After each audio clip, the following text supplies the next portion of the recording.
Well, this is going to be what some of you will think of as a schizo type video, which I'm want to post from time to time.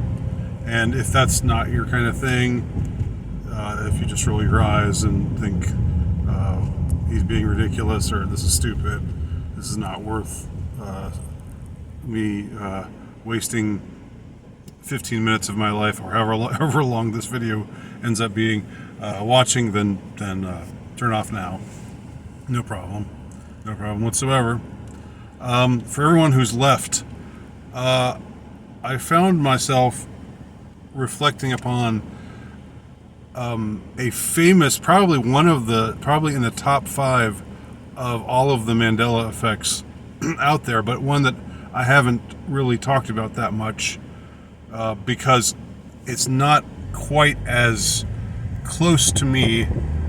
It's not quite as intimate for me as is the Berenstain Bears. The Berenstain Bears, I mean, growing up as a child in the 80s, the books in the library were the Berenstain Bears, Stein, that's that. No way you can convince me otherwise. There are other Mandela effects too that I am amenable to. There are some that I sort of shrug at, and some that I don't remember that way at all, where I always remember the way that it is now, but where some people say it used to be different.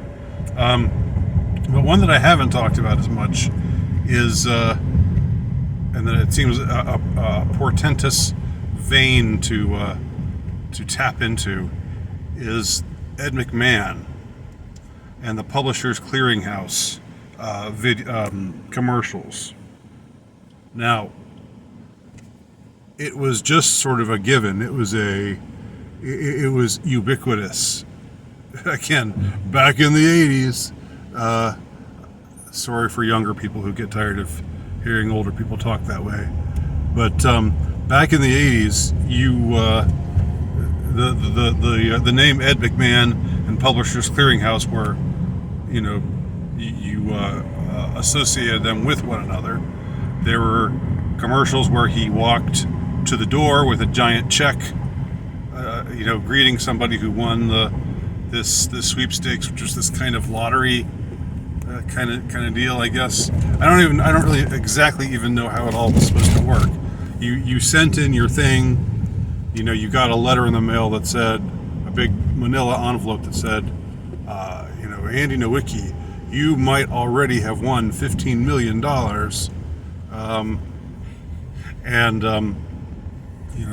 Some people sent theirs in. I've never been, nothing lottery affiliated or lottery-esque has ever appealed to me at all. I never think to myself, well, I've got as much of a chance as anyone, so might as well send it in. I just don't think that way. It doesn't occur to me. Just like gambling doesn't really have any appeal to me at all.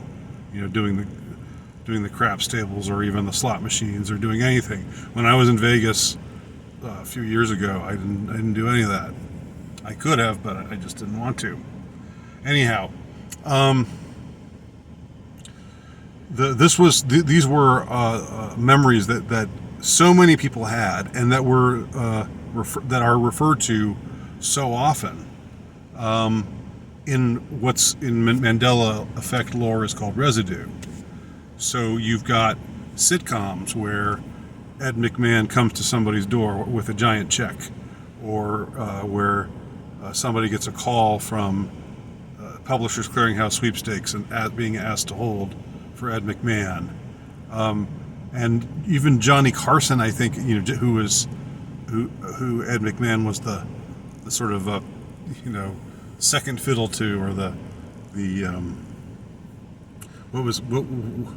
what kind of, I'm not sure what his name would be. The second banana. He was just sort of the guy. The guy without much of a personality that he would, have little, innocuous conversations with. He would sit on his couch, and he would go, and he was just this sort of genial, older gentleman kind of guy, but not really like somebody who's really talented or good at anything. But anyway, he was sort of a celebrity just because he looked into it somehow. I don't know his story. Maybe he was talented at something at some point, and that was how he made it up through the ranks, or maybe he just knew the right people. But what they say now is that Ed McMahon was never affiliated with Publishers Clearinghouse. That he was affiliated with some other company that has absolutely no name recognition at all whatsoever. You hear the name of this company, and I'm not even going to say it. I can't even remember it. It's like, what? No, that's a company? I've never heard of them. This is a company that had a major celebrity shilling for them? No. No, that was Publishers Clearinghouse. Publishers Clearinghouse was known everywhere by everybody. It was on everybody's lips. I had a friend of a friend write a poem, and I remember it verbatim. This friend of a friend was sort of a quirky type of guy who maybe smoked a little too much. And he wrote a poem that went as follows, and this is verbatim. It went, "I don't want to hear no more cliches about Ed McMahon's free giveaways. I'm going to throw one hell of a bar mitzvah because I just won the Publishers Clearinghouse sweepstakes." And this guy wasn't Jewish, by the way, but it was sort of I don't know, his weird sense of humor. But he just won the Publishers Clearinghouse sweepstakes, and so he's going to throw one hell of a bar mitzvah.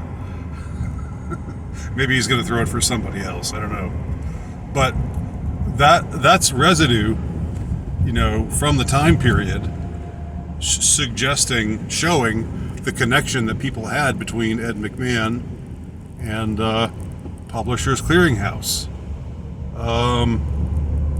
But now they say not only was Ed McMahon never affiliated with Publishers Clearinghouse, that he never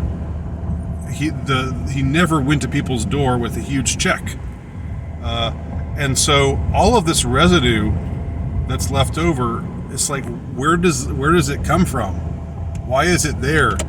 Were people even, who lived at the same time that this was all going on? Were they just believing, and we're talking about, major, we're talking about, Johnny Carson himself.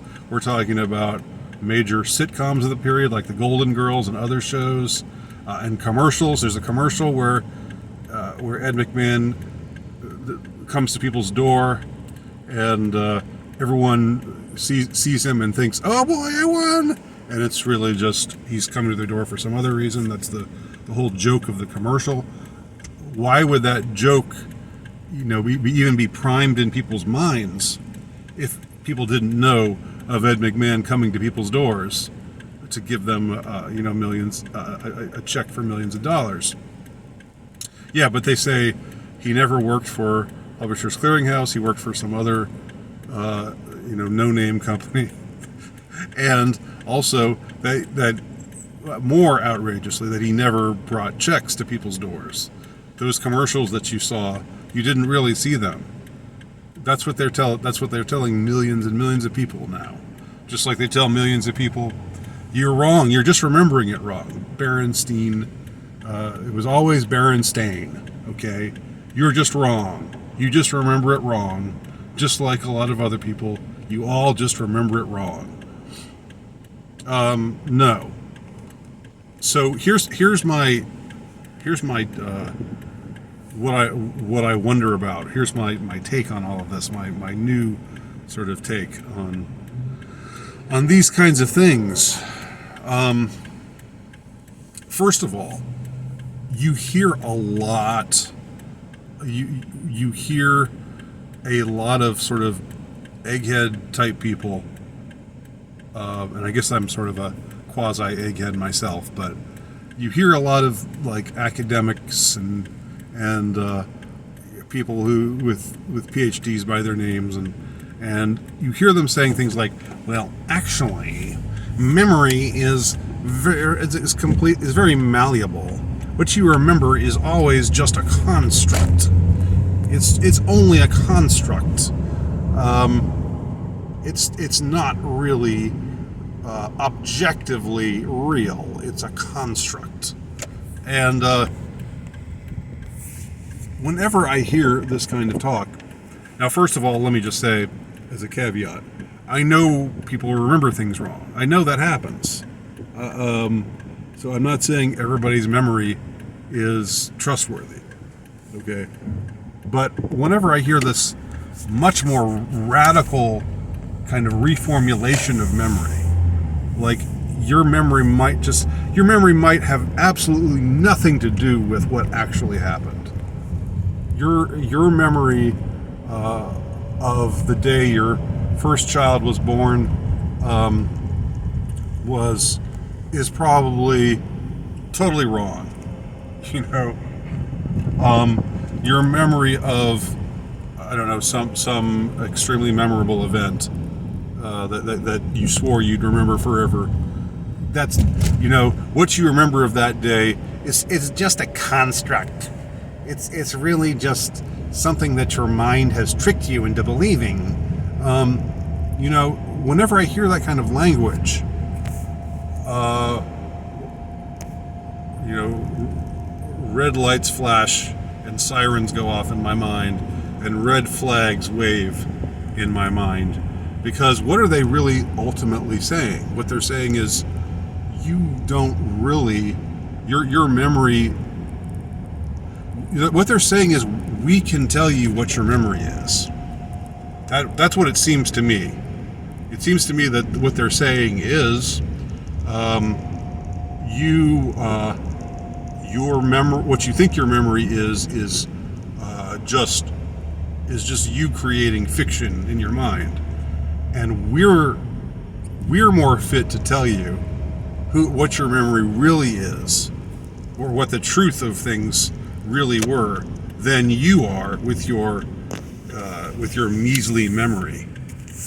You know, your memory that's just been constructed, and so forth.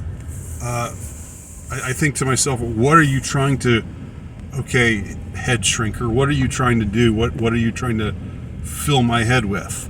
What are you trying to, you're trying to shrink my head, you know, drain all the memories that I know I had out of it, and what are you trying to shoot into it?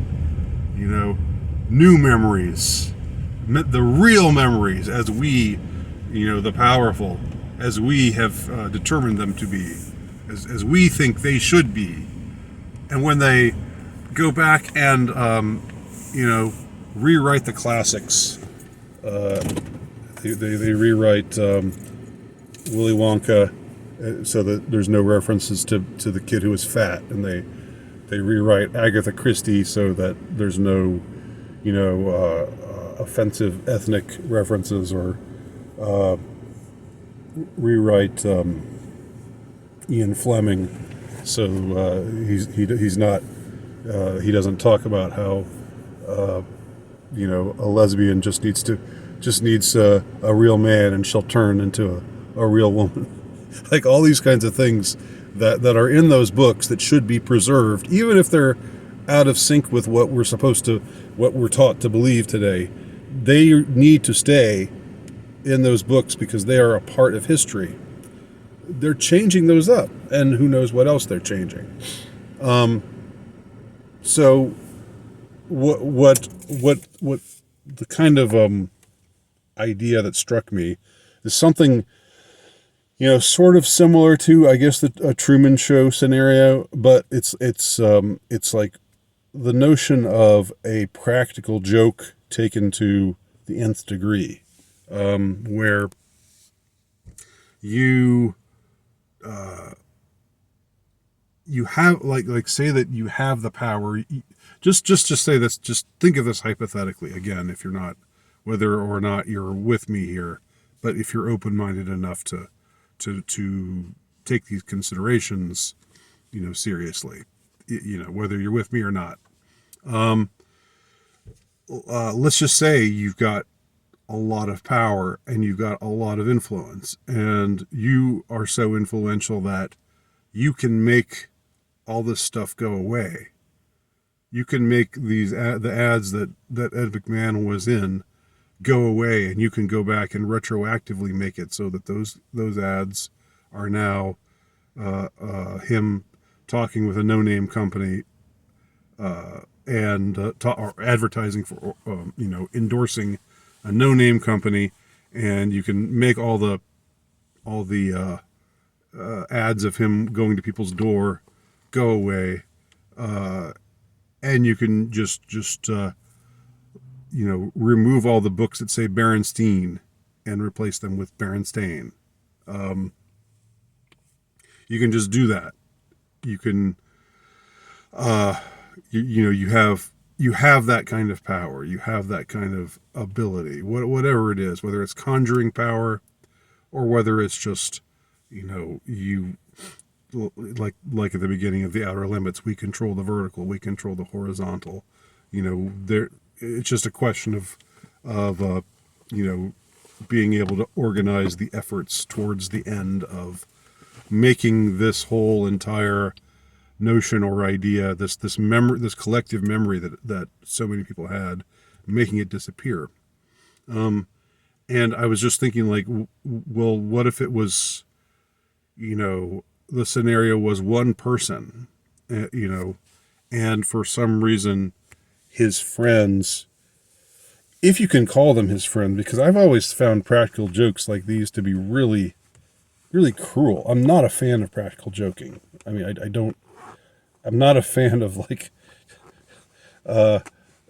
this kind of thing where you set out to make your friend feel like he's crazy, or make your friend, I don't know, feel uneasy. It doesn't seem like that's something you would do to a friend. I don't know.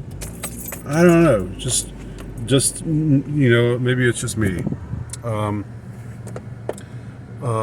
I get teasing, I get playing around, I get ribbing people and saying things that to sort of make fun of them, but in a good-natured way. I get all that, but practical jokes, that's a different matter. So what if you did this? What if you decided, hey, wouldn't it be funny if our friend David, let's say, we all know David, we know that his mother's maiden name is Susan, but we're going to convince David, we're going to just make these little references to David's mother having the middle name of Swanson. So David's mother he always knew that her middle name was Susan. She was Mary Susan Johnson, let's say.